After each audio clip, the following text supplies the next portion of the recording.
우리 기도하고 성경 공부 시작할게요. 하나님 아버지, 저희들이 진정으로 낮은 자의 자리에 앉아 있을 수 있도록 도와주시옵소서. 저희가 진정으로 마음을 열고 주께서 하신 말씀을 정확히 이해할 수 있도록 저희들 안에 오셔서 저희들의 마음을 주장하여 주시옵소서. 저희의 귀를 하늘로 향하게 하여 주시옵소서. 감사드리오며 귀하신 예수 그리스도의 이름으로 아버지께 간절히 기도드리옵나이다. 아멘. 우리가 전 시간에 이 여호와, 야훼에 대해서 어떻게 그런 야훼라는 단어가 생기게 되었으며 또 구약과 신약의 단순한 역사들 좀 간단히 짚어보았잖아요. 그래서 지금 여러분과 제 머릿속에는 이 야훼에 대한 뜻, 구약의 여호와와 신약의 예수님이 I am 하신 그 단어의 연결점이 이제 생겼어요. 그죠? 같은 것을 말씀하고 계시는 그런 연결점이 생겼단 말이죠. 이 여호와에 대한 이해가. 그런데 하나님이 이름을 주신 이유가 뭡니까? 예, 하나님을 잘 알게, 하나님이 계시해 주신 것들을 우리로 하여금 잘 이해하게 하시기 위해서 이름들을 주셨어요. 그리고 또 한 번 저희가 주의사항을 명심하지만 우리가 이렇게 하나님께 속한 것들을 공부할 때에는 항상 우리 마음이 낮은 자리에 앉아 있어야 돼요. 우리 사람으로서 이해할 수 없는 그 오묘한 부분들은 우리가 하나님께 맡겨드려야 됩니다.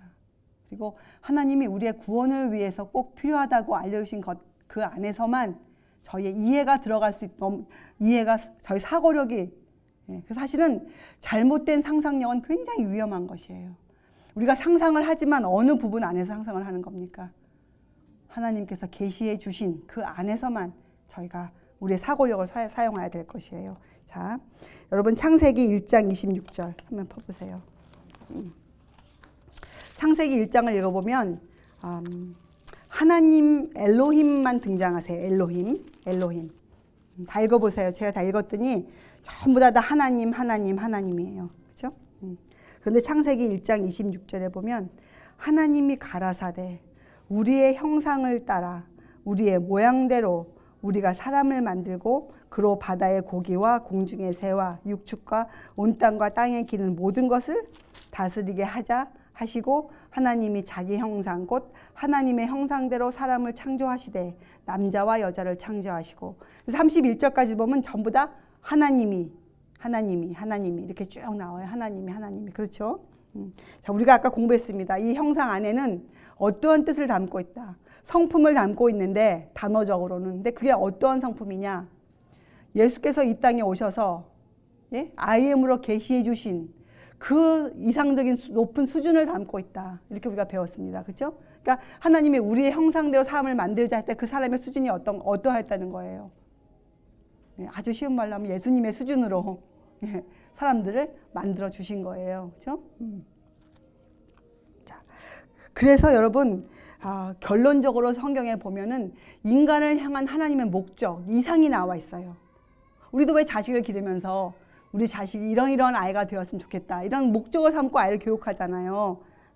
자, 레위기서 보면 11장 44절에 나는 여호와 너희 하나님이라. 자, 이거 읽을 때도 여러분 이제 이렇게 기억하죠. 여호와, 야훼, 너희 하나님은 엘로힘.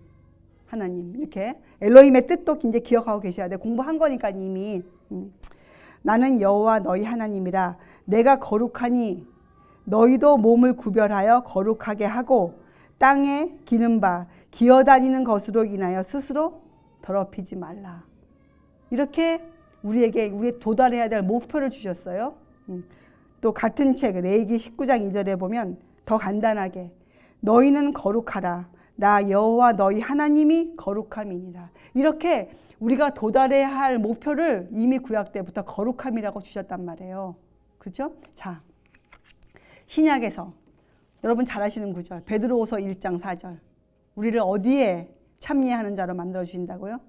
신의 성품에 참여한 자, 바로 거룩한 자죠. 이렇게 해서 구약과 신약은 전부 다 이 여호와 하나님이 창조 때 만들어낸 그 사람의 수준에까지 우리를 연결시켜주고 있단 말이죠. 그래서 여러분과 제가 마음에 이 여호와 하나님, 엘로힘 여호와 이런 이름들에 담겨있는 의미들을 잘 이해하고 있어야 신약에서 예수님의 사역도 이해할 수 있고, 그렇잖아요. 또 이런 우리에게 향하신 뜻, 거룩함, 왜 우리가 신의 성품에 참여하는 자가 되게 하려고 하시는지, 바로 창세기 1장 26절에 하나님이 원래 인간을 만드실 때 주셨던 그 바로 같은 이상이에요. 변함이 없으세요. 하나님께는. 이 부분도 우리가 공부했어요. 자, 이것이 하나님께서 갖고 계신 그 이상이었단 말이죠. 자, 그러면 이제 우리가 칠판에 가서 쓰면, 왜냐면 우리가 이런 것들은 이제 여러분이 이해하셔야 되니까. 자, 창세기 1장 26절. 우리의 형상대로. 이렇게 사람을 만드셨는데, 이 형상이 무엇이라고요? 그냥 우리가 그동안 이해했던 성품 정도가 아니라 뭐예요? 이것은 여호와라는 그 이름 안에 담겨있던 수많은 뜻들이 우리가 오늘 공부했죠. 예, 많은 것들 저번 시간에 공부했잖아요. 이 안에 이 성품대로. 예. 근데 여기에 우리의 형상이니까 엘로힘도 들어가 계시잖아요. 하나님이 이렇게 언약하시고 이렇게 키워주시겠다고. 예? 또 여호와 하나님의 그 뜻도 I am, 나는 스스로 존재하고 또 그렇게 만들어줄 수 있는 자. 그렇잖아요. 그러니까 이름 하나에 복음이 다 들어가 있는 거예요. 예. 신의 성품에 참여하는 자로 만들어줄 수 있는 분, 이 여호와 하나님, 예수님, 이렇게 연결되는 거죠. 그렇잖아요. 자, 그래서 우리가 항상 기억해야 될 것은 신명기 29장 29절과 신명기서 6장 4절은 항상 우리가 이런 공부할 때는 기억하고 있어야 돼요. 그렇죠? 자, 그리고 하나님이 인간을 향한 그 이상이 있었잖아요. 목적, 도달해야 될 우리의 이상. 이런 것을 표현해 주는 구절이 우리 아까 레위기서 19장, 11장 44절, 19장 2절, 그리고 베드로후서의 1장 4절. 자, 이런 성경절들은 여러분이 외우세요. 암송하세요. 우리가 꼭 알고 있어야 되는 성경절들이에요. 이런 성경절들, 특별히 베드로후서 1장 4절에 나오는 참 잘 쓰는 말이죠. 신의 성품에 참여하는 자, 거룩한 자, 전부 다 여호와의 성품하고 같은 것들이에요. 수준이. 자, 이러한 뜻을 갖고 있어요. 이 형상 안에는. 자, 우리 아까 예수님을 대해서 공부하면서 예수님이 끝에 내가 세상을 심판하러 왔느니라 이런 단어가 나온다고 공부했잖아요. 심판. 자, 여러분 가만히 생각해 보세요. 예수님이 I am 여호와 하나님, 여호와셨잖아요. 여호와의 그러니까 예수님이 이 부분 공부할 때마다 참 저도 조심스러워지는 게 우리의 이해력이 한계가 있잖아요. 제가 이런 것들 공부하다 보니까 참 예수님이 이름 부르는 것조차도 굉장히 그 마음에 뭐라 그럴까 좀 어려움이 조심함이라 그럴까요? 그런 것이 생겨요. 예수님에 대해서. 이 여호와의 성품을 보여주신 분이잖아요. 이 인간으로 오셔가지고 우리에게. 그래서 예수님이 심판자가 될 수 있는 거예요. 왜냐? 여호와의 형상대로, 우리의 형상대로 우리를 만드셨고 또 우리를 그 수준에 도달할 수 있도록 만들어 주실 수 있는 분이시고, 그렇잖아요. 예수님만이, 그러니까 여호와만이 그 수준을 정확히 알고 있어요. 그래서 만약에 인간이 거기서 벗어났다, 그럼 누가 그것을 판단하고 볼 수 있습니까? 다른 누구도 할 수 없어요. 아무리 성경을 많이 알고 훌륭한 영적인 사람들이라 할지라도 당신이 벗어났습니다. 아닙니다. 말할 수 없죠. 예수께서만이, 여호와께서만이 이 일을 정하셨기 때문에 하실 수 있기 때문에 하실 수 있는 일이에요. 그래서 판단과 심판은 여호와께 속한 것이에요. 근데 우리가 그분을 왜 예수님이라고 또 부릅니까? 바로 그 예수님이 하신 그 사역들이 전부 다 여호와를 보여주기 위해서 하신 것이었기 때문에 이제 좀 연결점이 되죠. 그래서 당신의 형상을 벗어난 인간의 모든 이탈 행위에 대한 심판은 이분만이 하실 수 있으세요. 그리고 이분이 하시는 비판은 인간의 비판과 다르죠. 이분이 하시는 비판은 정당하고 그리고 목적이 있어요. 치료를 위한 것이에요. 치료. 아주 건설적인 일이에요. 누구를 무너뜨리는 일이 아니고 사람을 세워주기 위해서 하시는 것이 비판과 심판이에요. 그래서 우리가 이것을 이렇게 그동안 배웠죠. 그분은 사람의 행위를 살피고 시험하시며 표준을 정하시되 모든 것을 당신의 온전하신 성품을 토대로 해서 결정하신다.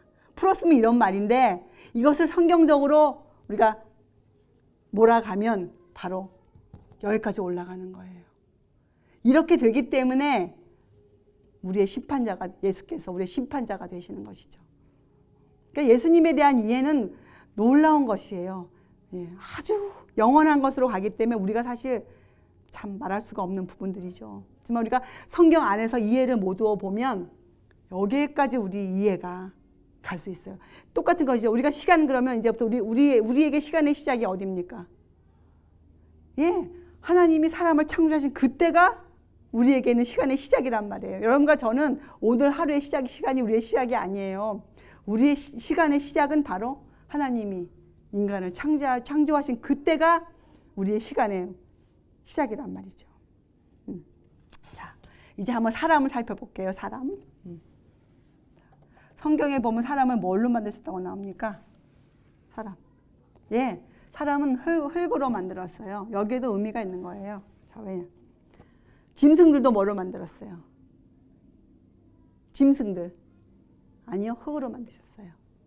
자, 그래서 본질적으로는 사람이나 동물이나 다른 바가 없다고 전도서에 나와 있어요. 하나님이 안 계시면 그 사람에게 그 동물과 다를 바가 전혀 없다고 나와 있어요. 그래서 이것은 무슨 뜻입니까? 인간은 이 자체로서는 무력하고 무가치한 것이에요. 인간은 흙으로 만들었기 때문에. 그런데 인간이 가치가 생긴 게 언제 생겼습니까? 하나님께서 그 코에 생기를 불어넣어 주셨을 때, 창세기 2장 7절에 이때 사람에게 가치란 걸 생겼어요. 가치. 생명이 생겼어요. 생명. 자, 이렇게 알 수 있죠. 짐승들은 호흡을 안 해요? 호흡해요. 그런데 사람이 하는 호흡하고 틀리단 말이에요. 왜요? 우리에게 생명을 주신 분은 여호와 하나님이셨기 때문에 그래요. 여러분 성경을 다시 읽어보면 창세기 2장에 여호와 하나님이 등장하세요. 1장에는 하나님만, 엘로힘만 등장하세요. 엘로힘만. 왜? 창세기 1장은 저는 예전에 이런 질문이 있었어요. 창조에 대한 설명을 할 때 왜 반복해서 또 하셨을까? 1장에 다 하셨는데 또 그거 한꺼번에 좀 하시지, 같이 1장으로. 우리가 좀 이해가 잘 되게. 근데 1장에는 하나님만 등장하셔서 엘로힘 하나님이 그건 뭐예요? 언약 관계를 강조하신 거예요. 언약. 하나님이 만드신 모든 피조물들과의 언약 관계를 1장에 다 설명하시고 실제적으로 그 언약 관계 안에 존재하는 어떤 하나님의 성품과 어떤 이런 면들을 보여주실 때에는 전부 다 여호와 하나님이라는 이름이 나와요. 여호와가 등장하세요. 그래서 창세기 2장 7장을 보면 이제 여호와 하나님께서 이제 움직이시는 부분들이 나와요. 그죠? 처음에는 땅에 어떻게 해요? 비가 없었기 때문에 무엇이 있었다고 나옵니까? 예. 땅에 비가 없으니까 식물이 못 살잖아요. 그래서 그때 뭐가 있었다고 나와요? 안개가 있었다고 나와요. 안개가. 그래서 창세기 2장은 그 여호와께서 이 창조하는 단계마다 예? 하나님의 그 언약 관계를 이루시기 위해서 일하고 계시는 여호와가 등장해요. 참 우리가 이해할 수 없는 어떤 오묘한 부분들인데 예. 그 삼위 하나님이 함께 일하시는 부분들이 조용히 설명이 돼 있어요. 창세기에. 그런 부분들은 여러분들이 자세히 한번 성경을 읽어보세요. 왜 1장에는 하나님만 엘로힘만 나와 계시고 2장에 등장을 하셨는가? 여호와 하나님께서. 이런 것도 지금 공부했잖아요. 예, 엘로힘도 2시간 동안 공부했고 여호와도 공부하셨으니까 직접 여러분이 성경을 여기저기 찾아가면서 한번 읽어보세요. 자, 그래서 인간의 가치는 이 창세기 2장에 여호와로 말미암아 생겼어요. 그렇기 때문에 타락 이후에도 인간의 가치나 그 공로는 전적으로 어떻게 해요? 누구에게 의해 생긴 겁니까? 갈바리에서 부어주신 피로의 공로 생긴 예수로 말미암아 이 가치가 그게 우리가 단순하게 피 때문에 생겼다가 아닙니다. 그 가치가 여기서 시작된 거예요. 다 연결이 되어 있는 거예요. 인간의 가치가. 그래서 예수님께서 구속주가 되시는 이런 것들을 회복하신 거예요. 회복. 무너진 것들을 다시 회복하신 거죠. 그 창세기 2장 7절의 말씀인데 여기에 보면 계속 읽다 보면 선악과가 등장하죠. 선악과. 자, 선악과는 과연 무엇이었을까요? 선악과. 그저 단순한 과일이었을까요? 선과 악을 알게 하는 나무 아니었습니까? 자, 이 선악과는 맞아요. 선과 악, 또 생명과 사망.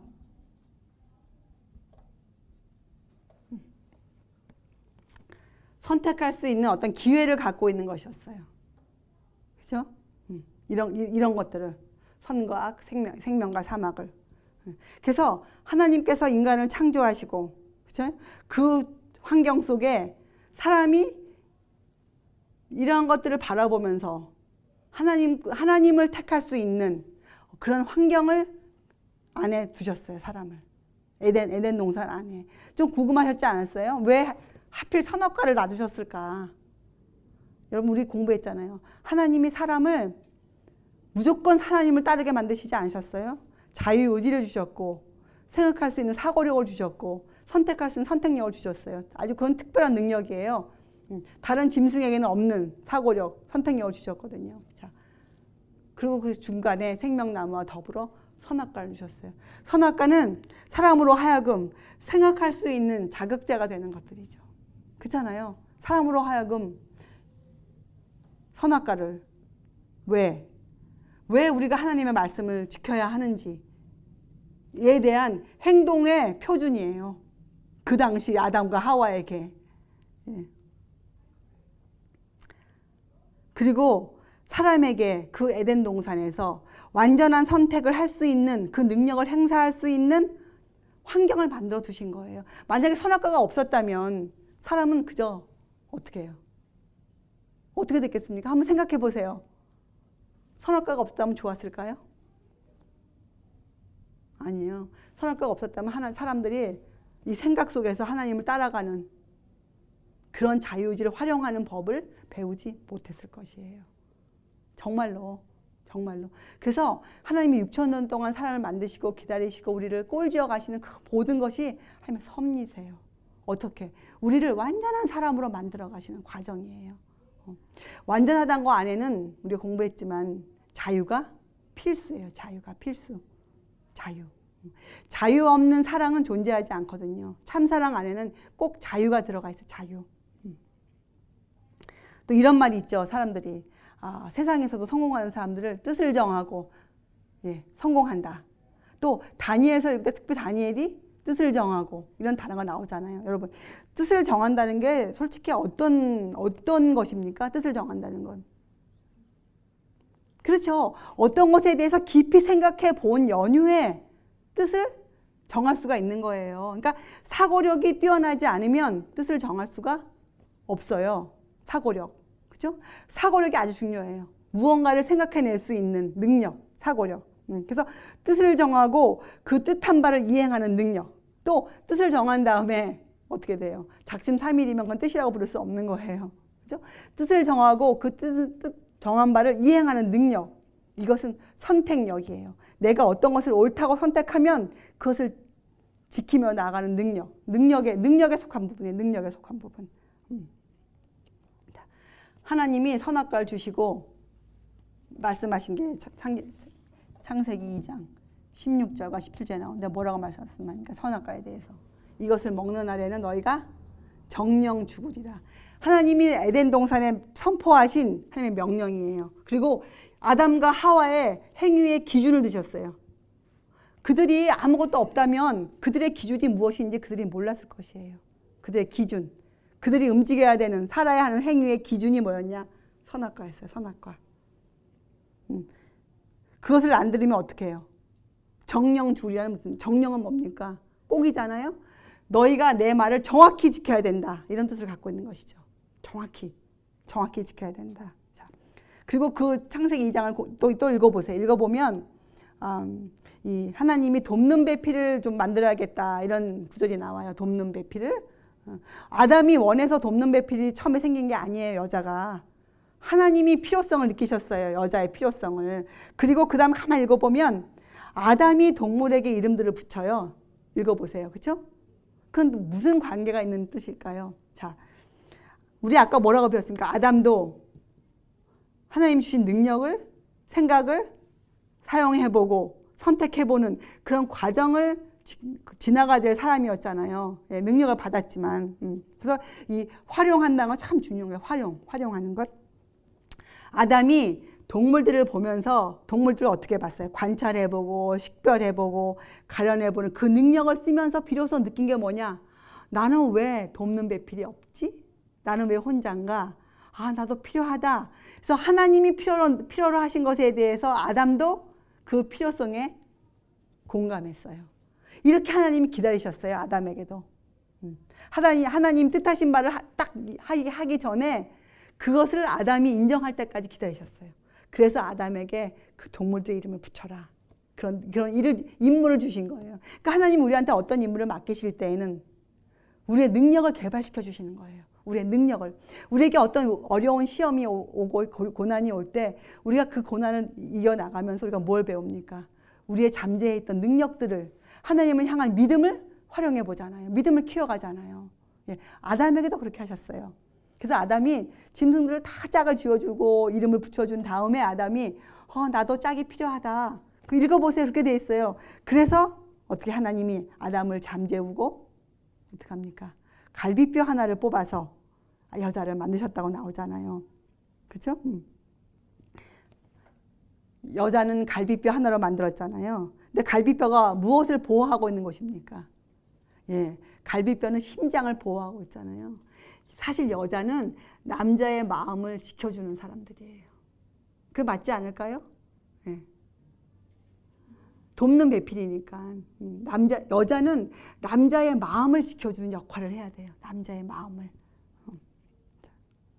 그래서 여러분 창세기 1장과 2장만 자세히 읽어보아도 이 엘로힘과 여호와의 관계를 이해할 수가 있어요. 그러니까 창세기 1장은 엘로힘은 무슨 뜻이라고요? 언약의 체결자. 예, 언약의 체결이 쭉 창세기 1장은 나오는 거예요. 그렇죠? 자, 야훼의 그 기본 뜻은 뭡니까? 스스로 존재하는 자. 또 무엇을 만들어낼 수 있는 자. 이런 능력이, 이런 뜻이잖아요. 창세기 2장은 그 여호와께서 하나님의 그 언약을 이루어 가시는, 언약을 직접적으로 실행하는 그런 장면들을 설명해 주고 있는 것이 창세기 2장이에요. 그래서 창세기 1장과 2장을 자세히 연구해 보면 이 하나님 이름에 숨겨져 있는 뒤에 암시하고 계시는 뜻들을 우리가 알 수 있죠. 그래서 여러분이 앞으로 성경을 쭉 읽으실 때, 앞으로 계속해서 읽으실 때 한국 성경도 마찬가지예요. 어떤 때는 하나님이 나오고 많은 부분 여호와 하나님이 제일 많이 나와요. 그런데 어떤 때는 하나님 혼자 등장하실 때가 있어요. 자, 그때는 여러분이 어떤 안목으로 그 문맥을 보면 됩니까? 언약을 중심으로 그 문맥을 읽어보면 돼요. 언약을 중심으로. 진실로 그래요. 진실로. 한번 해보세요. 예. 여호와 쭉 나오다가 갑자기 하나님께서 이렇게 나올 때가 있어요. 그때는 거기서 언약을 우리에게 기억시켜 주신 거예요. 언약. 하나님의 언약을. 자, 그 부분을 한번 볼게요. 어디서 볼 수 있는가? 간단한 예로 창세기 홍수 부분에서 볼 수 있어요. 홍수. 자, 홍수도 처음 시작할 때 창세기 6장 한번 펴보세요. 노아가 여호와께 은혜를 입었더라 이렇게 나와요. 여호와께. 그래서 이 홍수 때는요 전반부에 보면 여호와가 등장해요. 여호와. 그렇죠? 근데 후반부쯤 가보세요. 엘로힘 하나님만 등장해요. 그래서 이 홍수전 창세기 6장을 읽어보면 이 여호와 하나님의 은혜와 엘로힘의 언약 관계가 그 완전한 조화를 이루고 있어요. 그 한 문장, 한 그 장 안에서. 그러니까 홍수를 일으키게 된 그 원인과 그 배경, 그다음에 그 후의 결과, 이런 모든 것들, 창세기 6장부터 9장까지 쭉 읽어보면요, 그 안에 적절하게 엘로힘과 여호와가 또 여호와 하나님이 잘 적혀져 있어요. 여러분이 그런 것들을 읽을 때 이제는 배운 것들을 생각하시면서 한번 읽어보세요.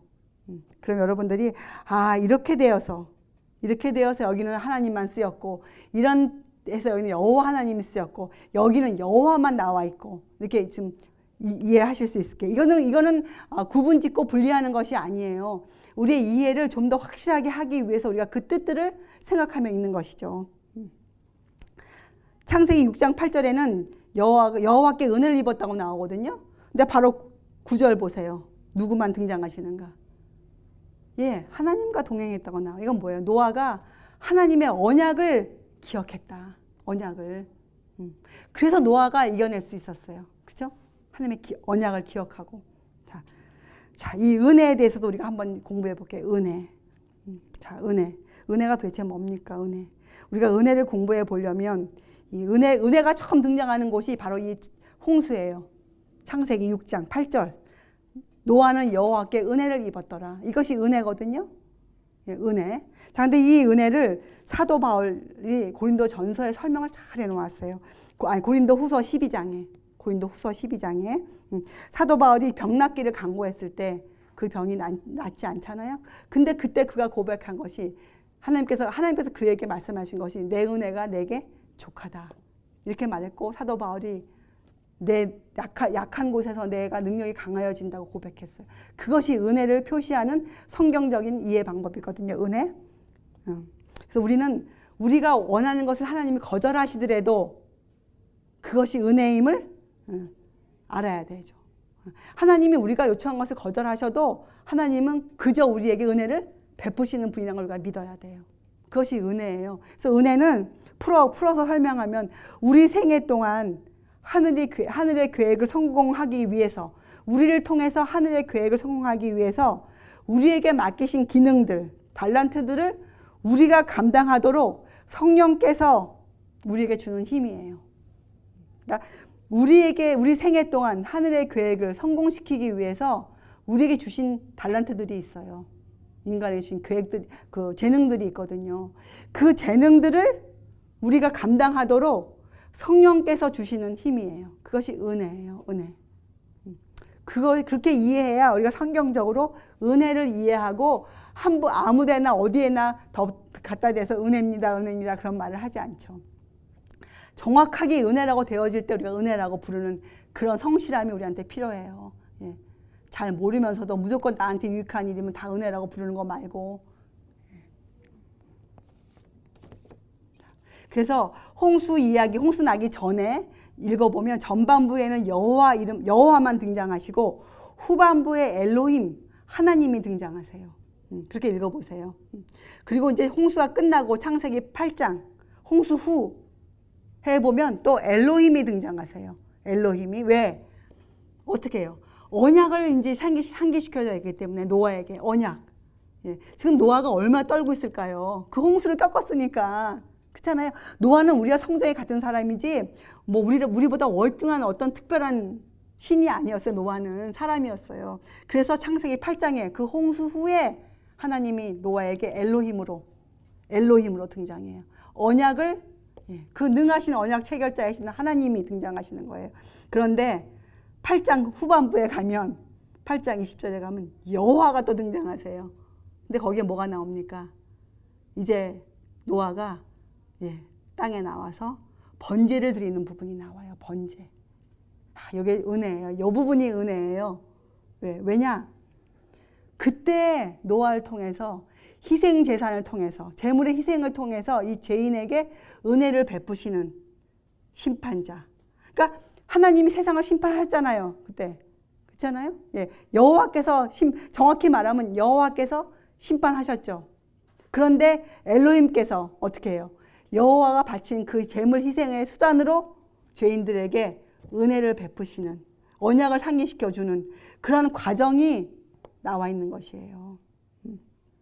자, 그래서 이 여호와는 절대로 죄인의 죄를 없이 하시는, 죄 지은 죄인을 무지하다고 하지 않으세요. 그러면서도 그들의 필요를 돌보시기 위해서 성령의 힘을 풍성히 제공하시는 분으로 나와 계세요.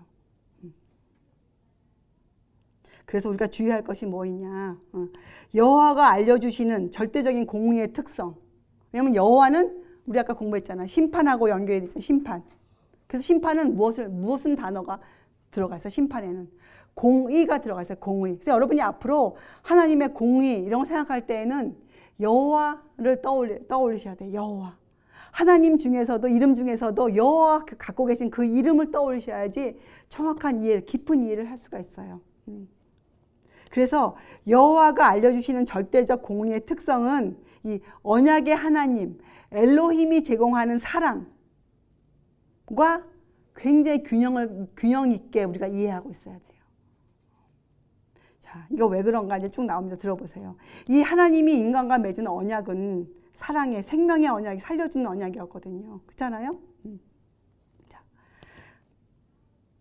우리가 이것을 왜, 우리가 맨 처음에 공부할 때 뭘 공부했습니까? 이 사상을 구분시키면 안 된다 했잖아요. 엘로힘과 여호와를. 자, 그런데 우리가 이걸 왜 명심해야 되냐면, 왜 이 두 이름이 불가분의 관계에 있다는 것을 우리가 왜 명심해야 되냐면, 이 은혜로 이 하나님의 그 공의가 유지되고 있잖아요. 은혜로. 이 사람으로서는 이해할 수 없는 부분이죠. 있잖아요. 하나님의 은혜가, 그러니까 여호와의 은혜가 엘로힘의 그러니까 여호와의 은혜가 있잖아요. 이 공의가 하나님의 언약으로 균형을 이루고 있어요. 균형을. 그래서 성경에서는 창세기 1장부터 요한계시록 22장까지 이 사상이 분리된 적이 없어요. 한 번도. 그래서 많은 부분에 이름 중에 가장 많이 나온 이름이 여호와 하나님이세요. 그러니까 야훼 엘로힘, 여호와 하나님. 분리되지 않고 항상 같이 나와요. 왜냐하면 이 불가분의 관계임을 우리에게 자꾸 상기시켜 주는 거죠. 그래서 이 심판자 되시는 이 야훼의 이 절대적인 공의의 특성이 엘로힘이 제공하시는 그 언약, 영원한 언약의 그 내용에 의해서 균형을 이루고 있어요. 그리고 우리가 그렇게 이해해야 돼요. 불가분의 관계인 것을. 자, 그런데 이 엘로힘과 여호와의 그 불가분의 관계를 잊어버린 사람이 하나가 있었어요. 시작부터. 여러분 창세기 3장을 한번 열어보세요. 거기에 사단이 1장에 뭐라고 하와한테 유혹하는 걸 한번 읽어보세요. 이렇게 나오죠. 하나님이 참으로. 근데 그 하나님은 엘로힘만 들어가 있거든요. 엘로힘이에요. 자, 우리 지금 엘로힘과 야훼에 대한 뜻을 공부했잖아요. 그렇죠? 자, 하와가 그 에덴 동산에서 선악과는 아까 어떻게 해요? 있었어요? 알았어요? 그렇죠? 선악과 있는 거 알았어요? 자, 그런데 하와가 하나님의 명령을 떠나. 왜냐하면 하와는 아담과 어떻게 해요? 한 몸을 이루고 있어야 될 사람이었는데 어떻게 해요? 떠나 혼자 방황하다, 혼자 헤매다가 선악과를 보고 하와가 이렇게 생각했어요. 왜 엘로힘께서 엘로힘만 생각한 거예요? 먹지 말라 그랬지? 이런 얼굴 표정을 짓고 있었어요. 근데 그 선악과에 있던 뱀이 그 하와의 표정을 보고 그것을 알아차렸죠. 그 마음을. 그래서 그렇게 물어본 거예요. 거기 3장 1장에 그게 안 나와 있지만 왜 갑자기 그렇게 물어봤겠어요? 뱀이 하와에게. 하와가 아무것도 안 했는데, 하와가 거기도 안 갔는데 일부러 찾아와서 그렇게 못하게 되어 있거든요. 이 성과 악의 전쟁 중에서. 하와가 그 빌미를 줬어요. 하와가 혼자 가다가 선악과를 쳐다보고 어떻게 해요? 엘로힘이 왜 그렇게 언약을 주신 분이 왜 먹지 말라고 그랬지? 근데 우리 아까 공부했잖아요. 그 말씀을 하신 그 분은 스스로 있는 자셨거든요. 그러니까 여호와를 깜빡했어요. 하와가 그 의미를. 우리가 어떻게 알 수 있냐면 하나님이 참으로 너희에게 이렇게 물어봤다고 나오잖아요. 거기에. 근데 그게 히브리어로 그 앞에 해라는 단어가 하나 들어있대. 해. 근데 이게 발음도 해래요. 한국말처럼 해.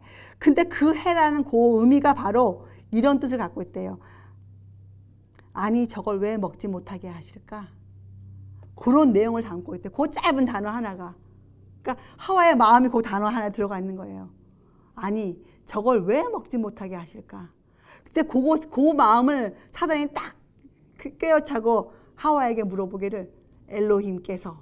그래서 하와 머릿속에 여호와를 얼른 잊어버리게 하는 엘로힘만, 언약만 강조하게 하는 그런 역할을, 그것이 바로 기만이에요. 기만. 그러니까 기만이란 것은 우리의 머릿속에 들어와서 우리가 이해하고 있는 어떤 부분에 대한 이해를 망가뜨리는 것. 그것이 바로 기만이에요. 기만. 우리를 어떻게 속입니까? 사단이. 그렇잖아요. 그렇게 속이는 거예요. 우리 머릿속에 들어와 있는 어떤 사상의 어떤 부분을 흐트러 놓는 거예요. 하와한테 그렇게 했어요. 자, 그런데 또 하나, 하와는 이 창세기 2장 17절에 아담에게 한 말, 정령 죽으리라, 이 말을 직접 들은 사람이 아니에요. 성경을 순서대로 읽어보면 하와는 정령 죽으리라 이 말을 누구에게 들었습니까? 아담에게 들었어요. 아담에게. 자, 이거는 또 다른 의미로 우리한테 어떤 이해를 주냐면, 여러분과 제가 예수님의 친음성을 직접 듣지 못했죠. 예수님께서 제자들에게 하신 말씀 우리는 듣지 못했어요. 하와도 직접 못 들었어요. 그래서 하와가 선악과를 따먹지 말라는 명령을 안 지킬 의무에서 해방되었습니까? 절대로 아니었잖아요. 우리도 마찬가지예요. 그래서 우리가 어떻게 해요? 그 말을 직접 안 들었어도 우리가 어디로 듣습니까? 우리가 하와가 그 사상으로 하나님을 알았던 것처럼 우리도 우리의 생각 속에서 하나님을 충분히 이해할 수 있고, 또 우리의 선배들이 한 말들을, 증언들을 우리가 꼭 믿어야만 돼요. 하와가 아담의 말을 꼭 믿었어야 하는 것처럼 우리들도 성경에 나와 있는 많은 믿음의 선배들의 그런 글들을 우리가 믿고 따라야 하는 것이죠. 그 필요성이 여기 있죠. 그래서 이 뱀이 무엇을 해놓았나?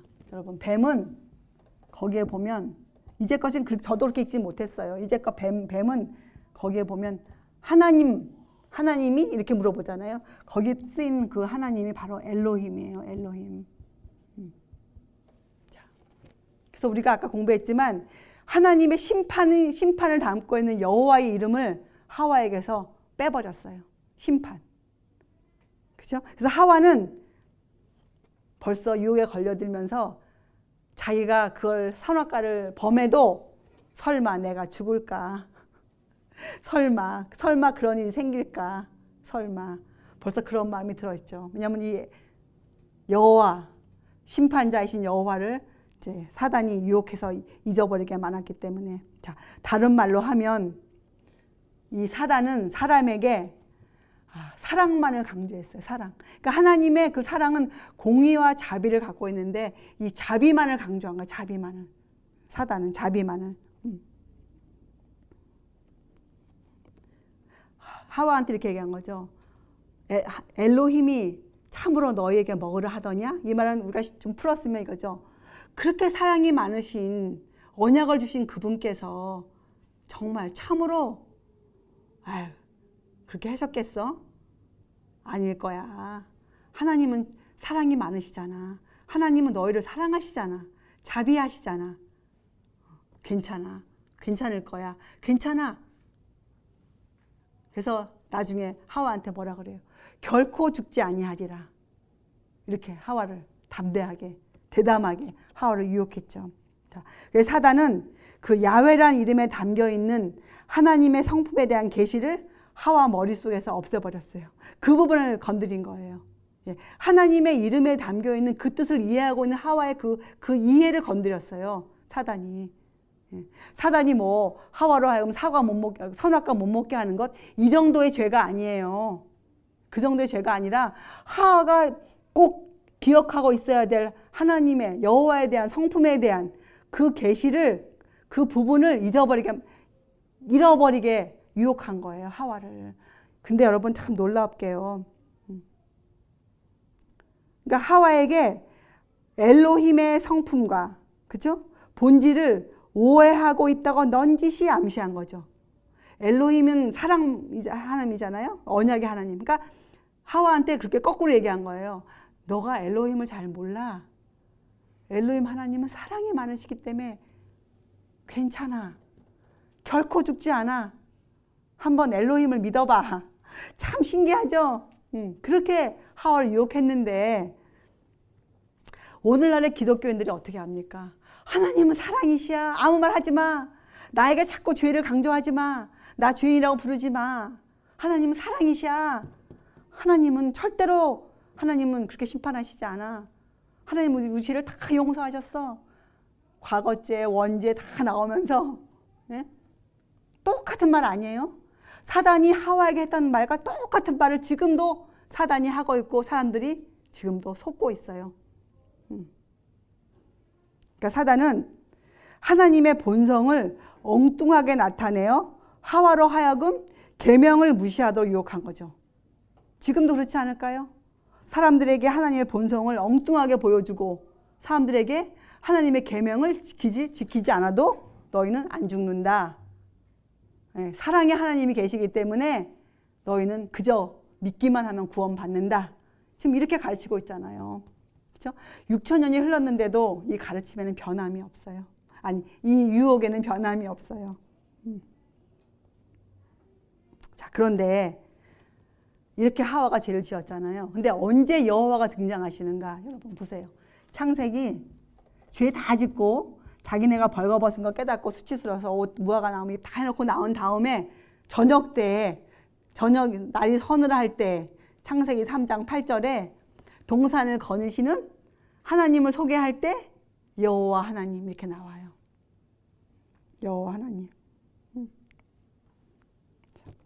그리고 창세기 3장 15절에 드디어 하나님이 이 복음을 주시면서 어떻게 하십니까? 사람에게, 여자의 후손에게 적개심을 넣어준다고 나오죠. 적개심. 원수가 되게 하는, 그 단어로 하면 적개심의 적개심. 그래서 사실은 그때 하나님이 그것이 왜 은혜의 언약이냐. 우리에게 뭡니까? 은혜를 주신 거예요. 그 능력, 사단을 저항할 수 있는 그 능력을 주셨어요. 우리에게. 자, 여러분, 그래서 우리가 좀 오늘 아침에 긴 시간 동안 이 여호와에 대해서 공부했고 또 여호와와 엘로힘이 함께 쓰이는 여호와 하나님이란 그 단어에 대해서 우리가 지금 공부를 했는데 참 인간의 말로 설명할 수 없는 어떻게 이것을 어떻게 설명해 완전해지겠습니까? 그렇게 완전해질 수 있는 길은 단 한 가지 길이에요. 여러분이 직접 성경을 열고 그 말씀의 한 절 한 절들을 여러분이 찾아가면서 여러분이 기도하면서 하나님께 낮은 자리에서 하나님께 지혜를 구하는 것. 그 방법 외에는 설교자가 아무리 여기서 말을 하고 해도 이것은 제한이 있어요. 이것은 완전치가 않아요. 예, 이것은 오묘한 것이에요. 여러분이 성령의 강구를 구하세요. 성령께서 여러분의 그 지혜를, 여러분의 머리를, 여러분의 귀를, 우리의 눈을 하늘로 향해 주시기를 강구하시면서 여러분이 공부를 철저하게 하세요. 이 엘로힘과 야훼 전체 이름이 성경에 10,000번 이상 나와 있는 이름이거든요. 10,000번 놀라운 숫자 아니에요, 여러분. 우리가 무심코 지나갈 수 있는 그런 이름들이 아니에요. 네. 자, 결론을 내리면 우리가 이걸 알아야 됩니다. 하나님은 엘로힘과 야훼를 같이 해서 이해하면 하나님은 쉴 새 없이 모든 수단을 다 동원하여 당신의 피조물들을 사랑하고 기르시는 능하신 언약 체결자. 여기까지가 엘로힘이에요. 그죠? 언약 체결자인 동시에 이제는 여호와. 우리가 영생을 얻는 데 필요한 표준에 달하도록 하기 위해 항상 우리의 말과 행동을 저울질하시는 표준으로 갖고 계시는 그런 이상적인 존재세요. 그래서 우리가 예수님을 바라보아야 산다 이런 말을 하잖아요. 예수님을 바라보아야 된다. 근데 어떤 예수님을 바라보아야 하냔 말이에요. 어떤 예수님? 여호와 하나님이신 예수님을 바라보아야 우리가 사는 거예요. 예? 그리고 그분이 바로 육체로 오신 하나님이세요. 육체로 오신 하나님. 한 번 더 읽고 마칠게요. 하나님은 쉴 새 없이 모든 수단을 다 동원하여 당신의 피조물들을 사랑하고 기르시는 능하신 언약 체결자이신 엘로힘임 동시에 우리가 영생을 얻는 데 필요한 표준에 달하도록 하기 위해 항상 우리의 말과, 그러니까 표준에 달하도록 해주세요. 하기 위해 항상 우리의 말과 행동을 저울질하시는 이상적인 존재이신 여호와의 심을 우리가 기억해야 하겠습니다. 굉장히 어려운 공부를 아침 내내 했어요. 오랜 시간 걸쳐서 공부했는데 굉장히 중요한 공부라고 판단되어집니다. 예. 이 엘로힘과 야훼 이 불가분의 관계에 대한 이해가 정말 중요하다. 근데 특별히 영어 성경에는 이 부분이 아주 잘 구별되어 있어요. 예. 쓴 부분들이. 예. 우리 한국말 성경보다는. 그런데 제가 찾아보니까 한국말 성경도 정확하게 구분지어서 사용되어져 있습니다. 예. 성령께서 그렇게 인도하셨어요. 그렇게 쓰고 우리를 그렇게 인도하세요. 그래서 성령의 강구를 통해서 여러분과 제가 이 하나님의 이름을 성경에서 계시한 그대로 이해할 수 있는 그런 놀라운 능력의 소유자가 되기를 바랍니다. 예, 기도하시겠어요? 하늘에 계신 하나님 아버지, 저희들이 주님을 더 알고자 하고 그런 주님과 저희가 깊은 교제를, 그런 여호와 하나님과 깊은 교제를 나누기를 원합니다. 저희가 그래서 이 마지막 때에 주께서 원하시는 신의 성품에 참여하는 자들이 되게 해주시겠다 하는 그 말의 뜻을 알아 저희가 정말 그렇게 살 수 있는 성실한 그리스도인 되기를 원합니다. 주님, 저희들을 기르시고 저희들에게 지혜를 허락하셔서 저희가 그러한 자들 될 수 있도록 주님 저희들 도와주시옵소서. 감사드리오며 귀하신 예수 그리스도의 이름으로 아버지께 간절히 기도드리옵나이다. 아멘.